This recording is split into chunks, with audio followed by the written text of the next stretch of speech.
तीन प्रमाणों को स्वीकार करता है। प्रत्यक्ष प्रमाण, अनुमान प्रमाण और शब्द प्रमाण। शब्द प्रमाण में जो लौकिक शब्द प्रमाण है वो भी, और जो वैदिक शब्द प्रमाण है वो भी। तो इन्हीं तीनों प्रमाणों से उन्होंने प्रमेय की सिद्धि की है। कल हम लोग बात कर रहे थे कि किस प्रकार से इन्हीं तीनों प्रमाणों में तो बाकी जो प्रमाण है वो अंतर्भूत हो जाते हैं। इसलिए उन्होंने अलग से उसकी गणना नहीं की, ठीक है, लेकिन उन प्रमाणों का उन्होंने निषेध किया हो ऐसी बात भी नहीं है। जैसे ऐतिह्य प्रमाण है, संभव प्रमाण है, नाट्य प्रमाण है, इतिहास प्रमाण है, इन प्रमाणों को वो लोग अनुमान प्रमाण के अंतर्गत ही मानते हैं।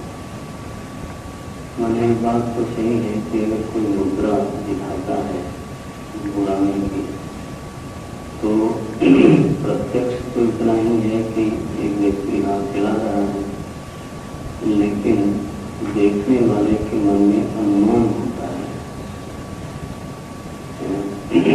कि मुझे बुलाया जा रहा है, क्योंकि व्याप्ति बनी हुई है कि जब भी इस तरह से हाथ हिलाते हैं उसका मतलब होता है कि मुझे बुलाया जा रहा है।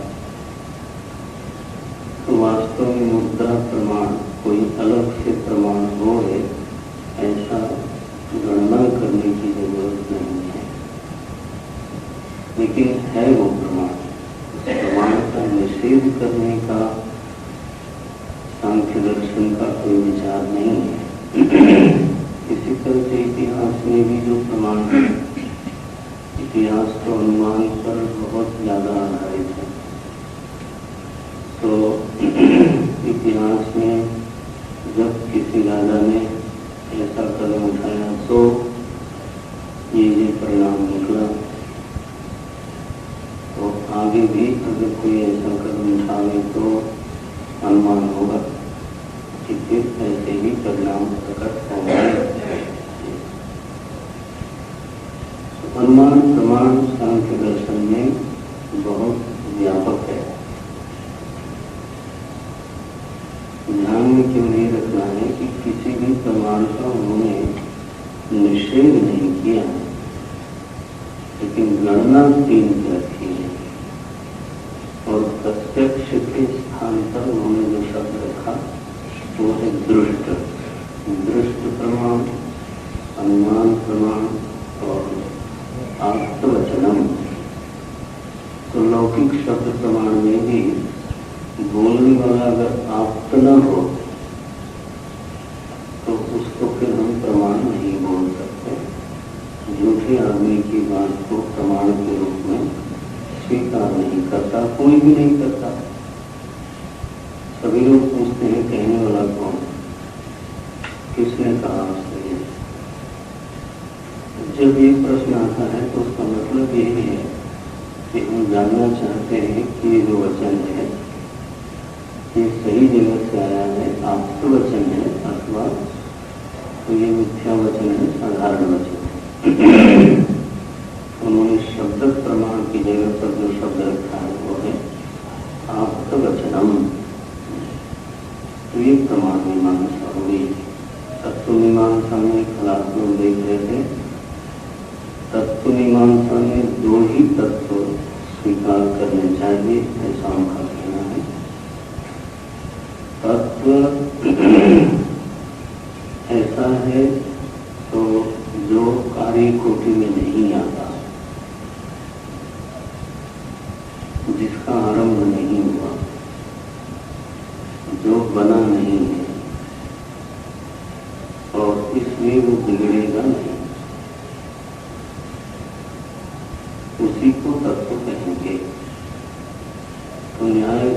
वैशेषिक मीमांसा आदि दर्शनों ने भी जब द्रव्यों को तत्व कहा तो उसका अभिप्राय यही है कि ये जो द्रव्य हैं वो किसी के कार्य नहीं है।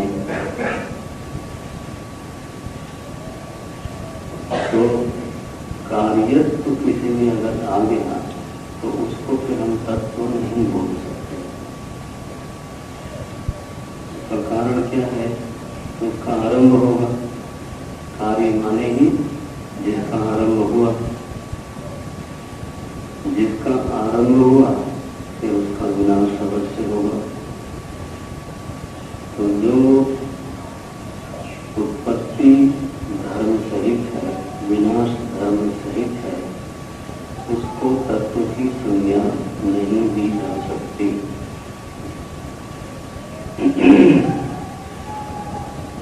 इसलिए जो विनाशी तत्व है,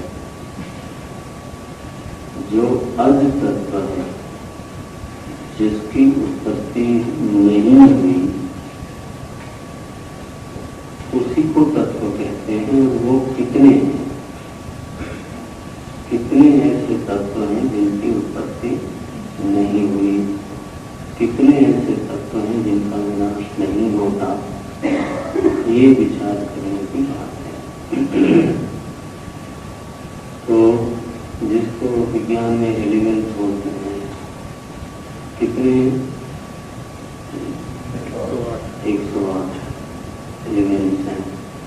तो अब वो एलिमेंट्स की शायद परिभाषा ये है कि वह द्रव्य जिसके धर्म हो, कुछ है इंडिपेंडेंट प्रॉपर्टी, जो जिसका अपना धर्म हो उसको बोल देते हैं एलिमेंट। लेकिन वो स्वतः सिद्ध है कि नहीं, वह कार्य कोटि में आता है कि नहीं, उसकी उत्पत्ति हुई है कि नहीं, फिर उसका परिवर्तन हो जाएगा कि नहीं, उसका विनाश होगा कि नहीं, इस तरह पता नहीं कितना विचार किया गया है। लेकिन दर्शन शास्त्र में कम से कम ये निश्चित रूप से जान लें कि तत्व शब्द, तत्व संज्ञा उसी को दी जा सकती है जिसकी उत्पत्ति नहीं हुई हो, जो कार्य कोटि में नहीं होता। और इसीलिए जो विनाश धर्मी नहीं है, जिसका विनाश नहीं होगा, नहीं हो सकता, केवल उसी को तत्व कहेंगे। चार्वाक ने भी शरीर को तत्व नहीं कहा, उन्होंने किसको तत्व कहा? चार महाभूतों को कहा, क्योंकि ऐसा मानते हैं कि चार महाभूत नित्य हैं, उत्पन्न नहीं हुए और हमेशा ऐसे ही बने रहेंगे।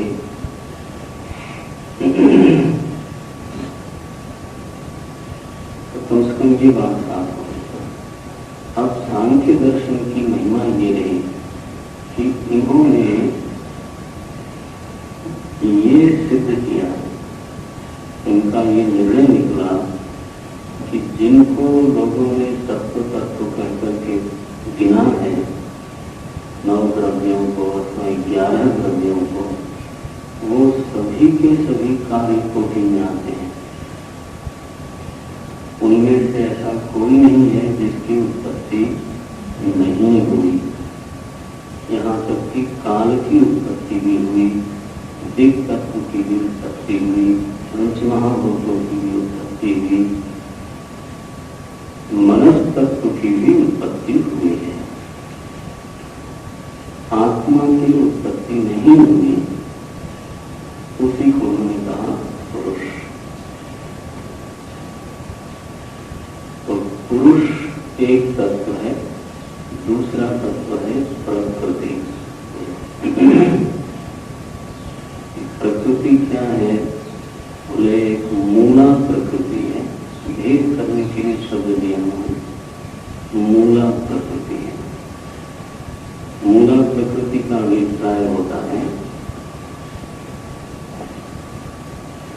जो मूलस्थ असौ प्रकृतिस्थ, ये इसका समाज है। जो मूल है, सारे कार्य जगत का मूल है और स्वयं बनी हुई बनाई हुई नहीं है, सिद्ध है, उसको बोलते हैं मूला प्रकृति। उसकी क्या स्थिति है? बोले उसमें 3 गुण हैं और तीनों गुण साम्यावस्था में रहते हैं, तभी उनको मूला प्रकृति कहा जाता है। सत्व, रज और तम, तीनों गुणों की मात्रा जब समान होती है तब उसको मूला प्रकृति बोलते हैं। उस स्थिति में प्रकृति अव्यक्त होती है। एक धर्म उसका ये बना कि उस स्थिति में साम्यावस्था में जो प्रकृति है वो अव्यक्त है। अव्यक्त का अर्थ क्या है?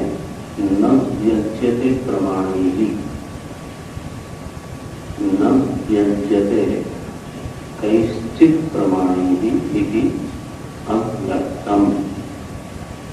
जो किसी भी प्रमाण के सामने व्यक्त नहीं होता,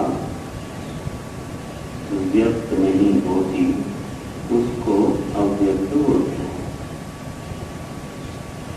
जैसे रूप है वो नेत्र प्रमाण के सामने व्यक्त हो गए, जैसे शब्द है वो श्रोत्र प्रमाण के सामने व्यक्त हो गए। तो व्यक्त किसको बोलते हैं? उसको बोलते हैं जो किसी न किसी प्रमाण के सामने आके व्यक्त हो जाए, प्रकट हो जाए। प्रमाण का जो प्रमेय बन जाए उसी को व्यक्त बोलते हैं। तो जब कहा गया कि प्रकृति अव्यक्त है, इसका अभिप्राय है कि वो किसी भी प्रमाण का प्रमेय नहीं बनती। और यही स्थिति पुरुष की भी है। चेतन परमात्मा की वेदांत में भी माया अव्यक्त है और ब्रह्म भी अव्यक्त है।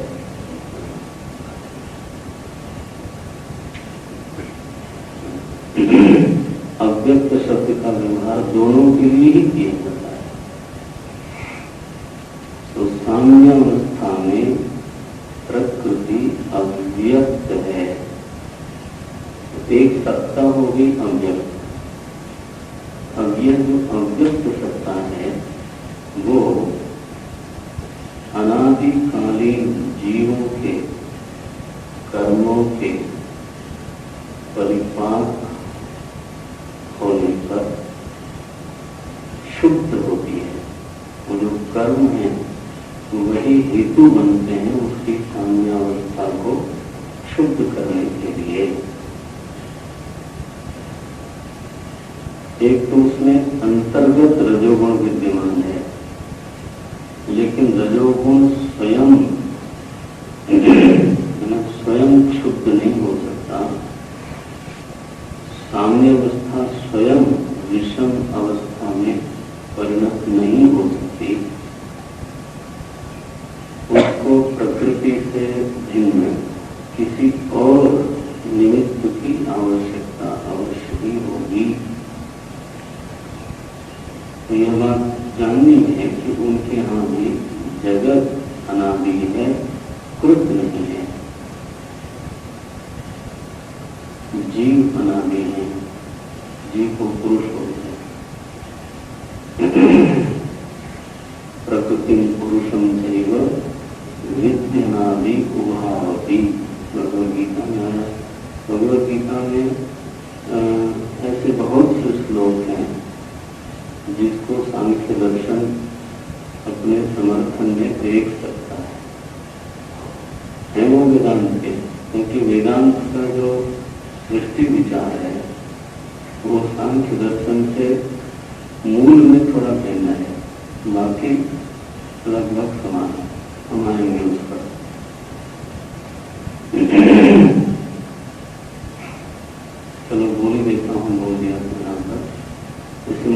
में हमारे वेदांत दर्शन में परिणामवाद विवर्त के साथ है। ये मूल मौलिक भेद को समझ लेना। विवर्तवाद के बाद परिणामवाद, यानी जो त्रिगुण है, जो प्रकृति है, वो चेतन पर विवर्त है, कोई तत्व नहीं है। इसलिए वेदांत में जब तत्व मीमांसा होगी तो तत्वों की संख्या दो नहीं मानी जाएगी। तत्वों की संख्या एक भी नहीं है, अद्वैत है। मोनोइज्म नहीं, नॉन ड्यूअलिटी है। अंग्रेजी में इस तरह से लोग अनुवाद करते हैं। दर्शन शास्त्रों में एकत्ववादी दर्शन नहीं है हमारा, क्या है? अद्वैतवादी। मैंने आपको इसका उल्लेख सुनाया था। जो एक सत्य है वो अनेक में अनुगत होता है, परिणाम वहां संभव है। एक में विस्तार का निषेध नहीं है, लेकिन अद्वैत में दो का ही निषेध हो जाता है। ये सौंदर्य है इसका। एक कहने से अनेकता का निषेध नहीं होता। आज एक है, कल फिर से एक और एक और एक और एक ऐसे बढ़ते चले जाते हैं। व्यक्ति कह सकता है कि सबसे पहले एक ही बीज था, लेकिन एक बीज के फिर असंख्य बीज हो सकते हैं। तो अंग्रेजी में उसका ट्रांसलेशन करते हैं लोग मोनोइज्म। इज्म लगाते हैं वाद, एकत्ववाद, और फिर नॉन ड्यूअलिटी। अद्वैतवाद को क्या बोलते हैं? Non duality. हमारे गुरुदेव ट्रांसलेशन करते थे वन विदाउट सेकेंड। इतना बड़ा अनुवाद करना पड़ेगा, अंग्रेजी में कर सकता हूँ तो वन एक चूक नहीं रहता। One and then you have to stop second. One without है। तो वेदांत में जब तत्व मीमांसा का प्रकरण आएगा या आता है तो तत्वों की संख्या है अद्वैत। ये अद्वैत तत्व वेदांत का अपना है। कैवल्य शब्द भी इतना प्रिय नहीं है। केवल का से केवल से भाव, वो तो महर्षि पतंजलि ने भी कैवल्यपाद स्वीकार किया है। कैवल्यपाद एक पूरा पाद है, अध्याय है इसका। समाधिपाद, साधकपाद, विभूतिपाद और कैवल्यपाद। महर्षि पतंजलि भी कैवल्य भाव को स्वीकार करते हैं। निस्संबंध निरानंद मोक्ष, इस दृष्टि से देखा जाए तो कुमार भट्ट भी कैवल्य भाव को स्वीकार करते हैं। उन्हें वस्तु केवल केवल रह जाए, दूसरों से असंबद्ध हो जाए, इसको बोलते हैं कैवल्य। असंबद्धता से ही कैवल्य की सिद्धि हो जाती है, लेकिन असंबद्धता से अद्वैत की सिद्धि नहीं होती।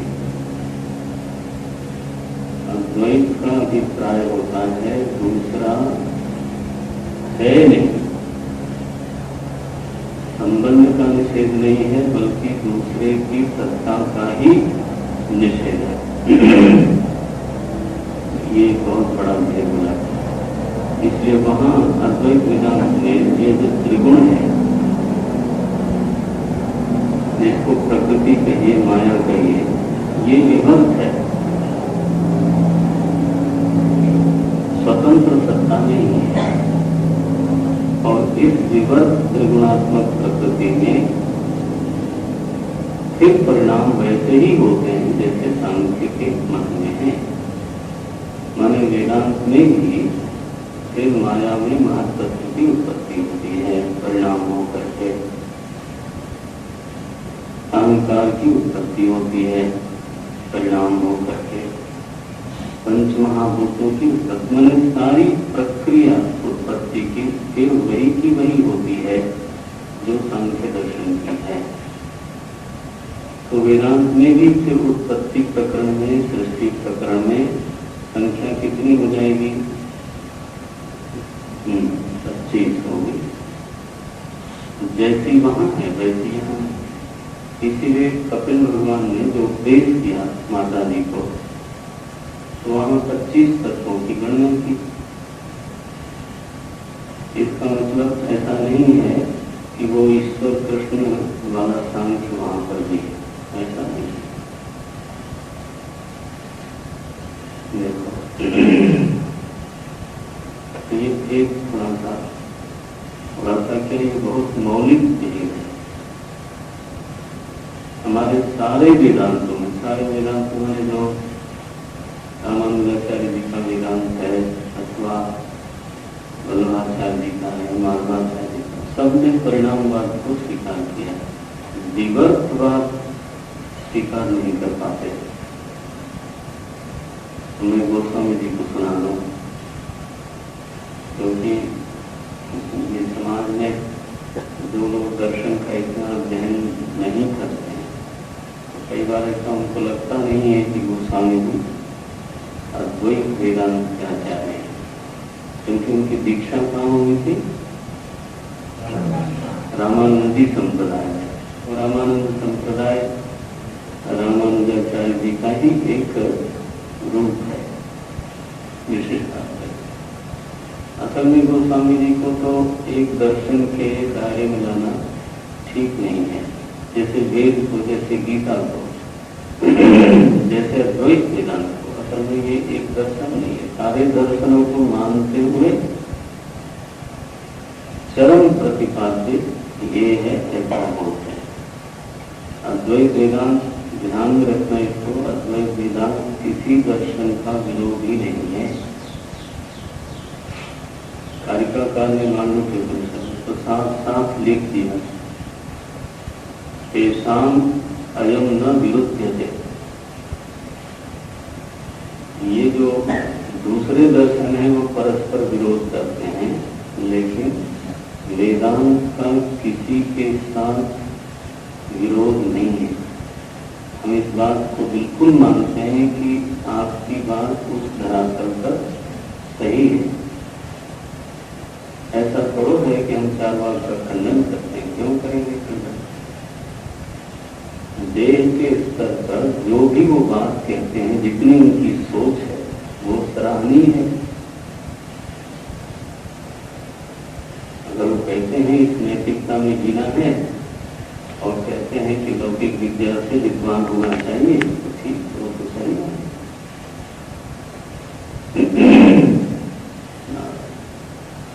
तो गोस्वामी जी का भी मानस इसी प्रकार का है। उसका समन्वय देखना चाहिए कि अंतिम परिणति उनकी कहाँ जाती है। तो माया के बारे में कैसा लिखते हैं गोस्वामी जी? सो दासी रघुवीर की माया कैसी है?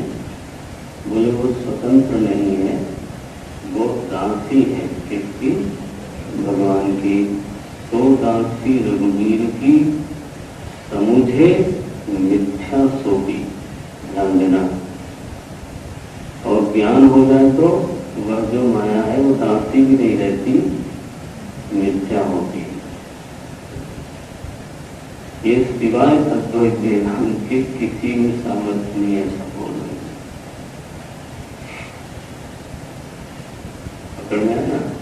सो दासी रघुवीर की समुझे, समझ लेने पर मिथ्या सोगी। दूसरा मैं एक चौथाई बोल दूं, माया की सत्ता स्वयं की सत्ता नहीं है। कहने के लिए गोस्वामी लिखते हैं, जासु लिखे न खोजने से मुश्किल होगी। जासु सत्यता से जड़ माया, माया को एक तो जड़ कहा हुआ है, दूसरा कहा है कि उसकी सत्ता आगंतुक है। राम जी की सत्ता से वो सत लगती है। जासु सत्यता से जड़ माया भास सत्य इव, वो भी इव लगा है, भास सत्य इव। और बोले क्यों सत्य लगती है? मोह सहायता, मोह की सहायता से, मोह के कारण ये जो निःसत्व माया है, निःसत्व त्रिगुण है, वो सत्ता लगता है। ये वेदांत है गोस्वामी जी का। इसलिए जब आप मानस पढ़ते हो तो बहुत सावधानी से और बड़ी श्रद्धा से पढ़ना चाहिए।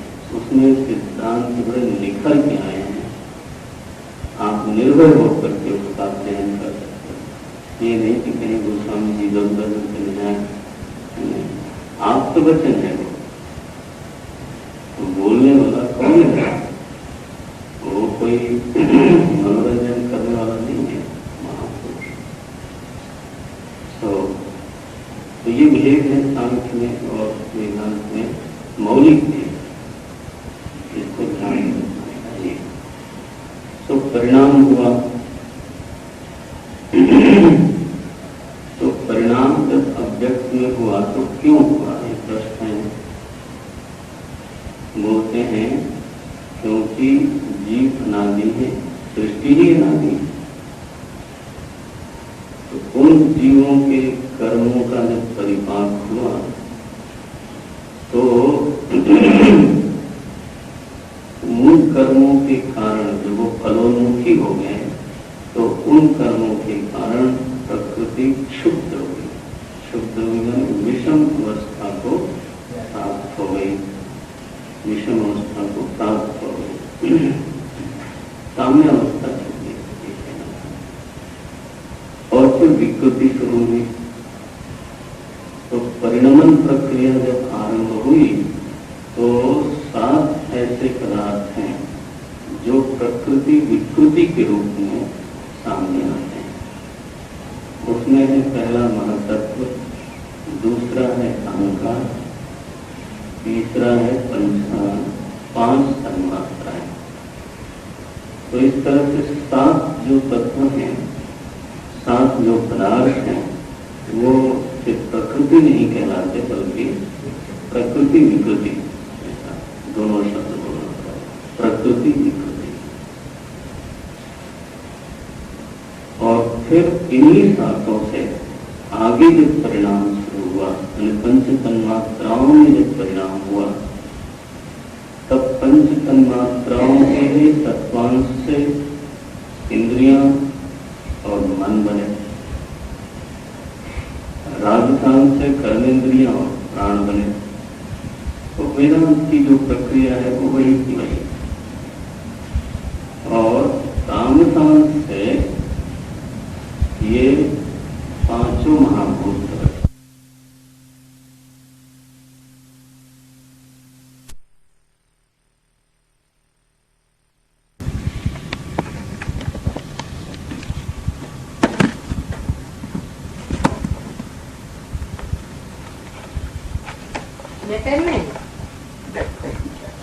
देखते हैं चलता है कि नहीं।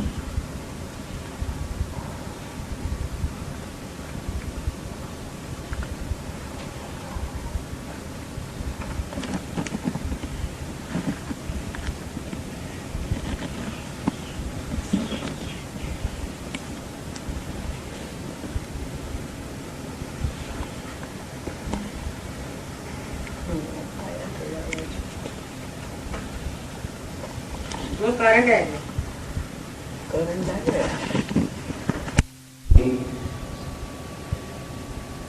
अगर वायु का वर्णन हो रहा है तो बिना आकाश के वायु कैसे हो? इसका मतलब है कि 3 का उल्लेख करने से 5 का उल्लेख समझना चाहिए।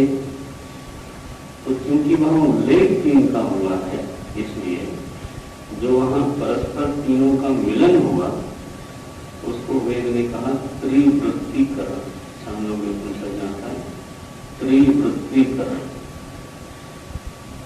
अब चूंकि आप गिनते हो 5 भूतों को, तो आपने शब्द बनाया पंचीकरण। तो वेदांत का सांख्यवादियों से ये कहना है कि जब शास्त्र में ही ये बात आती है कि ये प्रवृत्तिकरण हुआ है, तो आप उसका निषेध क्यों करते हो? उनका अपना तर्क है। उनका ये कहना है कि जो प्रवृत्ति, जो पंचीकरण है, तो इसमें 5 गुण 5 में तो दिखते नहीं।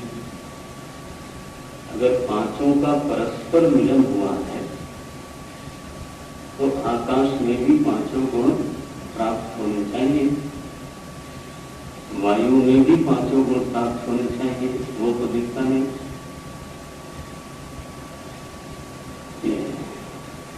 5 गुण केवल पृथ्वी में प्राप्त होते हैं। इसलिए ये बात सिद्ध नहीं होती है कि 5 में 5 विद्यमान हो गए, 5 में 5 का मिलन हो गया, ये सिद्ध नहीं होता। बल्कि सिद्ध यही होता है कि जो कारण का गुण है वो अपने कार्य में अनुगत होता है, और कार्य का एक अपना गुण भी होता है। इस तरह से 2 गुण होंगे। तो आकाश से चूंकि वायु उत्पन्न हुई, आकाश परिणमित होकर के उत्पन्न हुई, माने ध्यान रखना परिणामवाद की प्रक्रिया है। आकाश में ही परिणाम हुआ,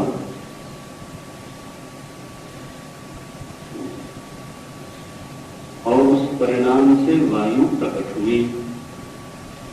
तो आकाश का जो गुण है वो शब्द है, और वायु का अपना गुण है स्पर्श। तो इस तरह से वायु में 2 गुण है। फिर वायु परिणमित हुई अग्नि रूप में। संपूर्ण परिणाम नहीं हुआ, अंश में ही परिणाम होता है। सारी पृथ्वी का घड़ा नहीं बन जाता, सारे ही सोने का आभूषण नहीं बनता, एक छोटे अंश का ही घटपट बनता है। बोले वृक्षादि क्या है? पृथ्वी के परिणाम है। तो ये थोड़ा इसका अभिप्राय हुआ कि सारी पृथ्वी ही परिणमित हो गई। तो इसी तरह से वायु भी बनी रही, लेकिन उसका परिणाम जो हुआ, आंशिक परिणाम जो हुआ, वो अग्नि रूप में प्रकट हुआ। तो अग्नि में 3 गुण है, आकाश का शब्द, वायु का स्पर्श, और फिर अग्नि का अपना रूप। इसी तरह से परिणाम प्रक्रिया है। तो पृथ्वी चूंकि अंतिम कार्य है, इसलिए उसमें पीछे के जो 4 कारण हैं उनके गुण प्रकट हो गए। इसलिए पृथ्वी पंचगुणात्मिका है, जल चतुर्गुणात्मिका है, अग्नि त्रिगुणात्मिका है, वायु द्विगुणात्मिका है, और आकाश में केवल शब्द है। पंचीकरण अगर आप बोलते हो तो उनका आक्षेप है। पंचीकरण अगर आप बोलते हो तो 5 को 5 में होना चाहिए।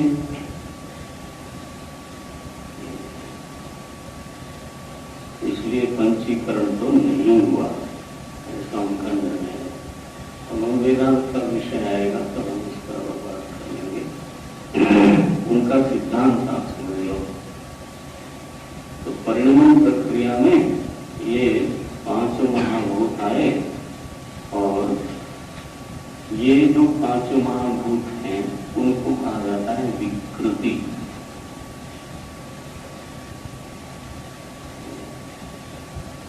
विकृति जो ये 10 इंद्रियां और 1 मन है, यानी 11, ये भी विकृति है, यानी इनका और आगे परिणाम नहीं हो सकता। तो 16 जो ये हैं, ये विकृति कोटि में आते हैं। पीछे वाले जो 7 थे वो प्रकृति विकृति कोटि में आते हैं, और जो साम्यावस्था है वो प्रकृति संज्ञा से जानी जाती है। तो मूला प्रकृति, प्रकृति विकृति और फिर विकृति। इस तरह से सृष्टि की प्रक्रिया है, और उसका विलोम परिणाम भी होता है। महाप्रलय में क्या होगा? बोले विकृति प्रकृति विकृति में लीन होगी। माने जो पंचभूत हैं वो तन्मात्राओं में चले जाएंगे, जो इंद्रियां हैं, मन है, वो भी तन्मात्राओं में चले जाएंगे, और तन्मात्राएं विलोम परिणाम से अहंकार में समा जाएंगी, और अहंकार महत् तत्व में समा जाएगा, और फिर महत् तत्व साम्यावस्था प्राप्त करके मूल प्रकृति की स्थिति को प्राप्त करेगा। तो जो परिणाम प्रक्रिया है उनके यहाँ वो उभय है, अनुलोम परिणाम भी है और विलोम परिणाम भी है। ये जो दृष्टांत प्राय दिया जाता है वेदांत में देते हैं कि दूध से दही बना, तो अब दही फिर से दूध नहीं बन सकता, तो बोलते हैं। तो बोले ये तो आपने अधूरा समझा हुआ है, एक दृष्टांत आप लेकर के चलते हो। वेदांती लोगों का आक्षेप है। ये तो बहुत ही संक्षेप में मैं दर्शन की रूपरेखा आपको बता रहा हूँ। तो ऐसा नहीं है कि वेदांत पर आक्षेप नहीं है, वेदांत पर बहुत घोर आक्षेप होते हैं और उसका उत्तर भी दिया जाता है। तो परिणाम जो है वो दोनों तरह के होते हैं, ये बात स्वीकार करनी चाहिए। और आज के विज्ञान के शोध में भी परिणाम दोनों तरह के सिद्ध हो गए। तो जो सांख्य दर्शन है वहां तक तो खैर पहुंचना बहुत कठिन है, क्योंकि प्रमाण ही कम है। विज्ञान के पास 2 ही प्रमाण है, प्रत्यक्ष और अनुमान। ये तो कठिनाई है ना। आपका वचन को, वेद वचन को प्रमाण रूप से उन्होंने समझा नहीं, तो इसलिए जैसे जिसको वो ऊर्जा बोलते हैं, ऊर्जा तत्व, शक्ति तत्व, और ये माना गया कि शक्ति तत्व में 2 स्थितियां हैं, एक पोटेंशियल एनर्जी है और एक काइनेटिक एनर्जी है। तो गतिज ऊर्जा और स्थितिज ऊर्जा, इस तरह का अनुमान है हिंदी में। गतिज ऊर्जा और स्थितिज ऊर्जा। अब देखो पोटेंशियल जो एनर्जी है वो अव्यक्त है,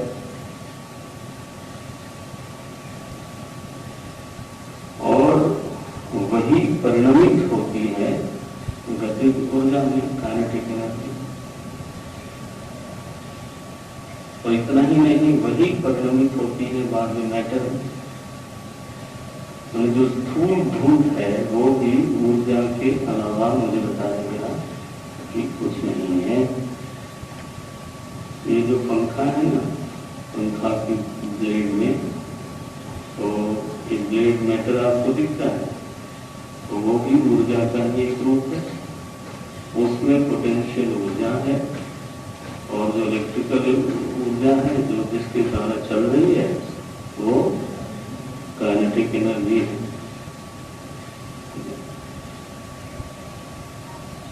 तो विज्ञान की दृष्टि से अगर कोई देखेगा तो वो क्या कहेगा कि पूरी लीला, पंखा का चलना क्या हुआ कि पूरी लीला ही ऊर्जा की।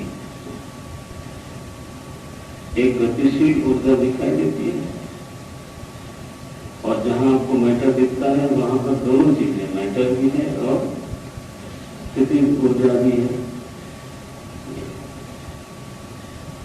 ऊर्जा ही परिणमित होकर के विश्व रूप में उपस्थित हो गई है, ऐसा अगर विज्ञान कहता है तो दार्शनिकों को आश्चर्य नहीं होगा।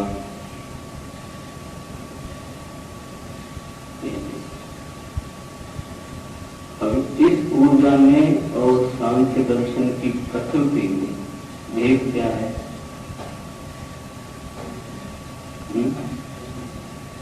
नहीं, बहुत भेद है। ये विचार एक्चुअली करते रहने चाहिए तो आएगा।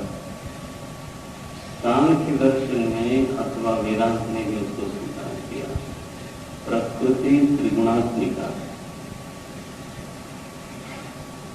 और जिसको आप ऊर्जा बोलते हो, हमने जो चर्चा की हमारे वैज्ञानिक पेपर से, उसमें गुणों का दर्शन नहीं हो पाता। क्रिया अगर माना भी जाए तो रजोगुण से संबंध कर सकते हो, और मैटर माना जाए तो उसको तमोगुण से संबद्ध कर सकते हो। लेकिन जो सुख तत्व है, सांख्य में ध्यान रखना, आत्मा में सुख नहीं है, पुरुष में सुख नहीं है। जो सुख तत्व है वो सत्व गुण का कार्य है। सांख्य दर्शन का और आपको इवन योग दर्शन का भी यही मत। और गीता जी का वचन समर्थन में आ जाता है,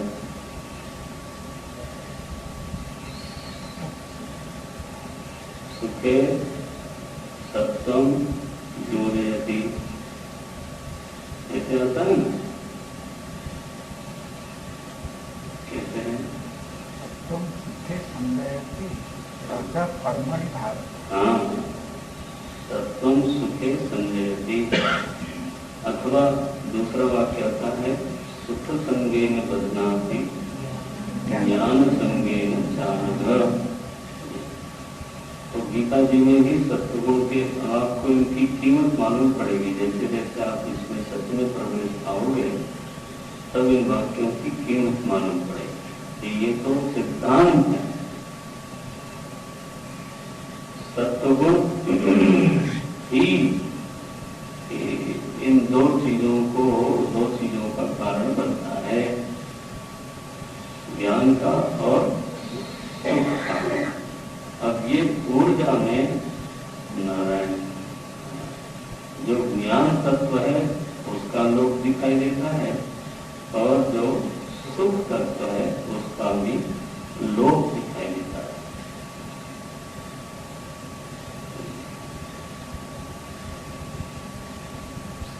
इसलिए बहुत भेद हो जाता है। प्रकृति त्रिगुणात्मक गुण का जो कॉन्सेप्ट है वो आया ही नहीं विज्ञान में।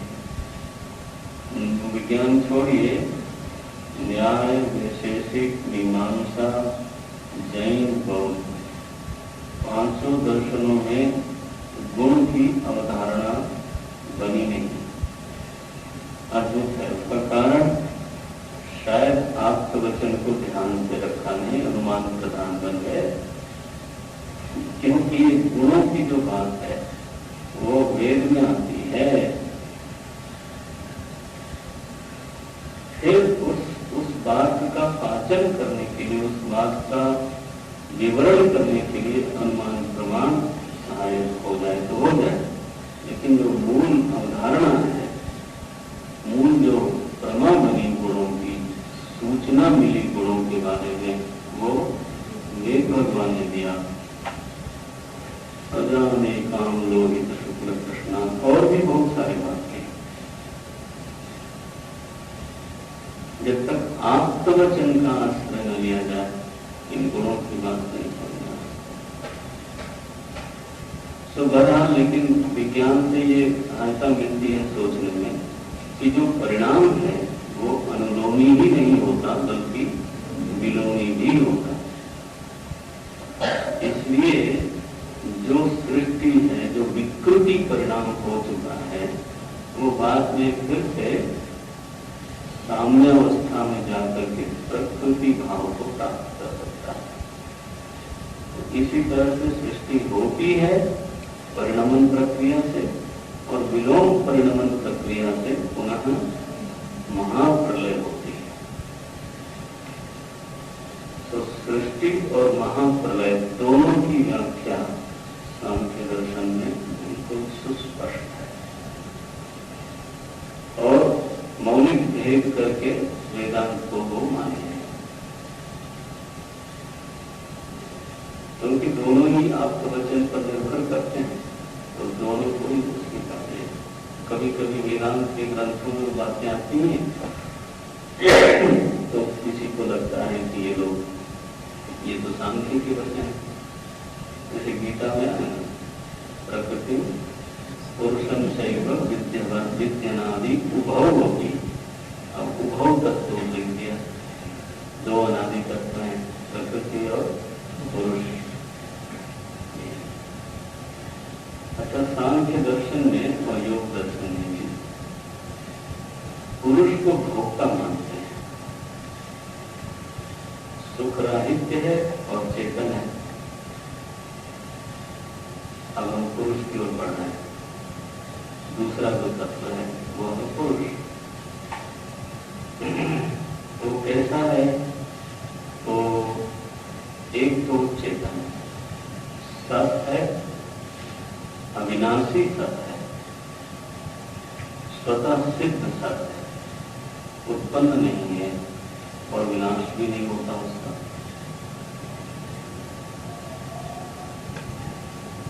ऐसी एक सत्ता है जिसको पुरुष कहा जाता है, जो अविनाशी सत्ता है और वह सत्ता चिन्मयी है, स्वतः सिद्ध है।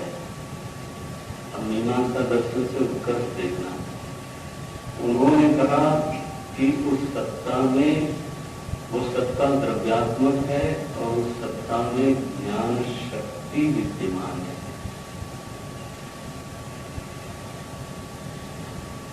है ना। ज्ञान शक्ति, शक्ति शब्द का प्रयोग हुआ, ज्ञान शक्ति विद्यमान है। वो कभी प्रकट की जाती है, कभी अप्रकट रहती है।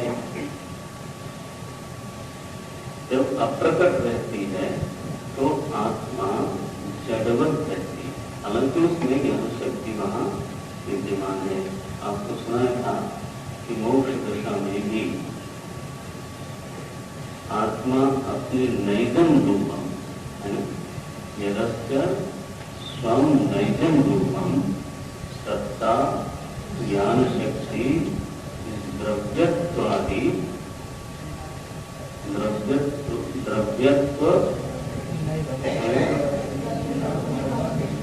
द्रव्यत्वादि तस्मिन् अवतिष्ठते। वहां द्रव्यत्व उसका अपना धर्म है, नैजम रूपम है, ज्ञान शक्ति उसका अपना धर्म है और सत्ता उसका अपना धर्म है। तो वहां आत्मा का स्वरूप इस तरह का बताया हो, ठीक है। योग दर्शन में और सांख्य दर्शन में कहा गया कि ज्ञान शक्ति नहीं है। ज्ञान शक्ति होगी तो फिर शक्ति शक्तिमान का वहां कोई संबंध दिखाई दे, और शक्ति फिर कभी प्रकट हुई कभी नहीं हुई, ऐसा भी नहीं है। पुरुष अविनाशी सत्य है और वह सत्ता चिन्मयी है, चेतन सत्ता, स्वतः सिद्ध सत्ता है। अब ये मीमांसा दर्शन से उत्कर्ष है, चिंतन में उत्कर्ष हो। लेकिन हम देखो, यह जो पुरुष है सचेतन, क्योंकि चेतन है और सुख रूप नहीं है,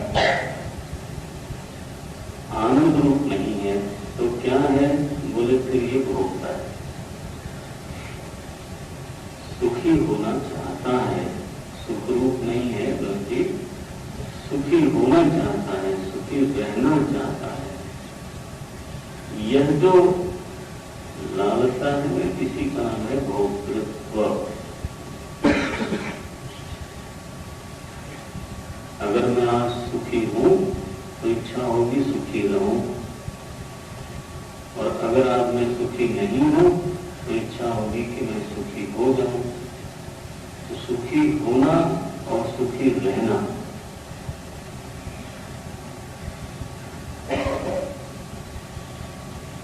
ये जानना भोक्तृत्व है, पुरुष में भोक्तृत्व है,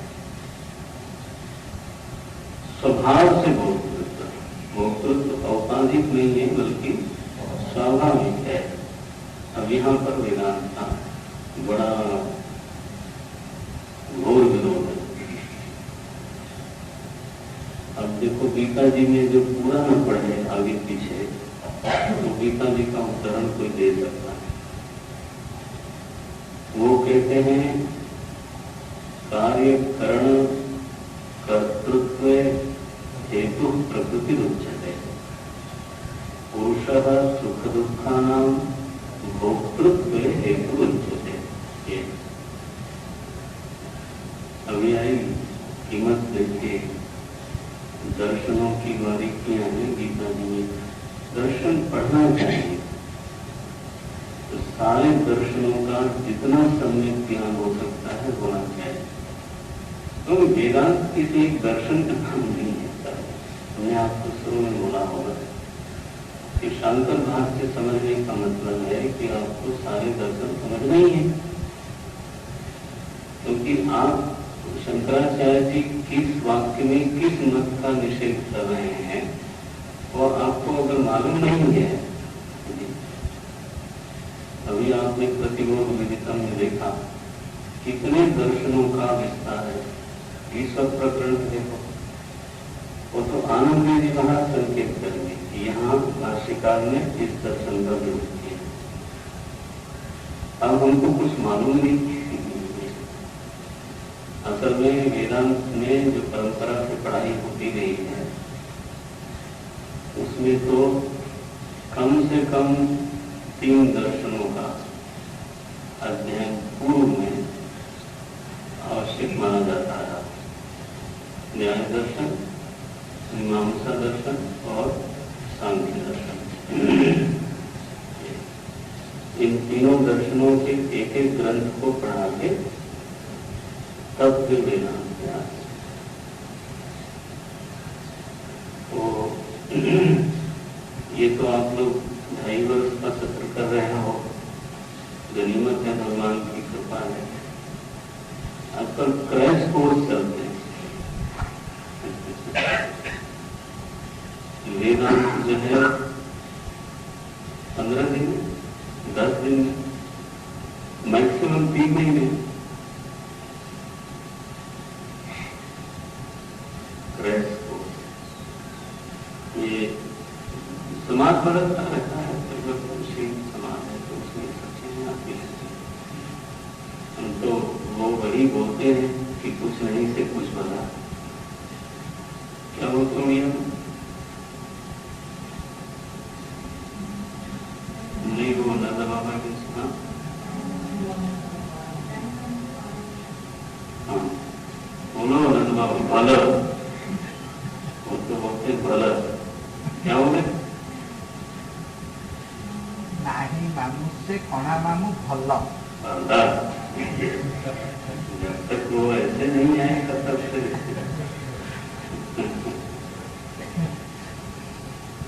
सुधीरदास को कुछ आता नहीं।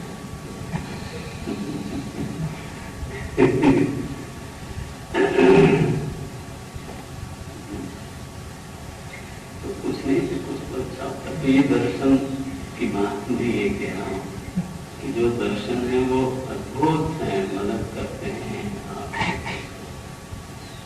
तो अब पुरुष की स्थिति क्या बनी कि अब वो ज्ञान शक्ति वाला नहीं है, ज्ञान स्वरूप है, लेकिन भोगता है। क्यों भोगता है?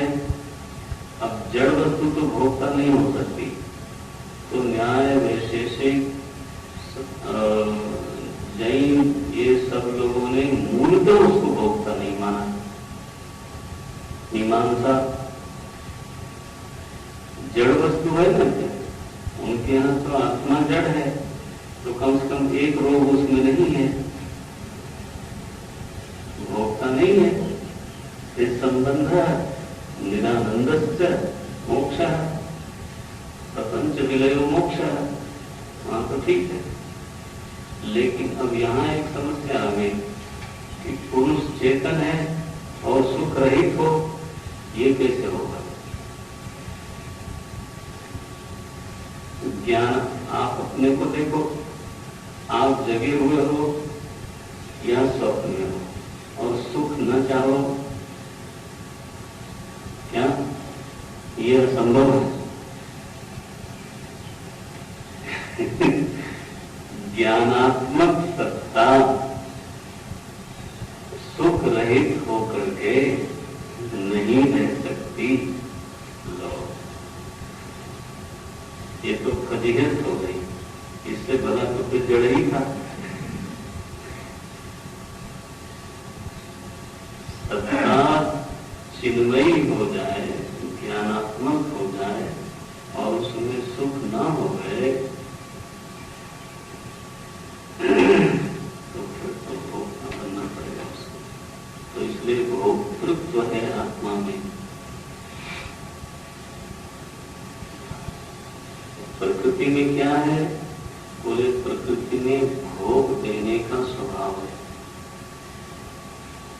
भोगा प्रवर्गाय प्रकृति प्रवर्तते। प्रकृति भोग देने के लिए और पुरुष को अपवर्ग देने के लिए प्रवृत्त होती है। पूछा गया कि आपकी प्रकृति परिणमित हो रही है बार बार, तो प्रकृति में परिणाम का प्रयोजन क्या है? भोग देना। अगर उसमें भोगने की लालसा है तो, और अगर वो विरक्त हो गया तो उसको अपवर्ग देना, ये भी है, क्योंकि प्रकृति ही उसको अपवर्ग देती है, सत्संग देती है। कहां से देती? ये कोई पुरुष थोड़ा देता है। सत्संग देने वाला कौन है? प्रकृति। साधन के योग्य शरीर दे देती है। ये कौन देता है? ये प्रकृति देती है। साधना के लायक स्थान देती है। आप क्या समझते हो? ये आश्रम पुरुष में, ये प्रकृति का ही परिणाम है भाई। तो प्रकृति ही फिर अपवर्ग के साधन ही पुरुष के सामने जुटा के देती है। भोगा प्रवर्गाय प्रकृति प्रवर्तते।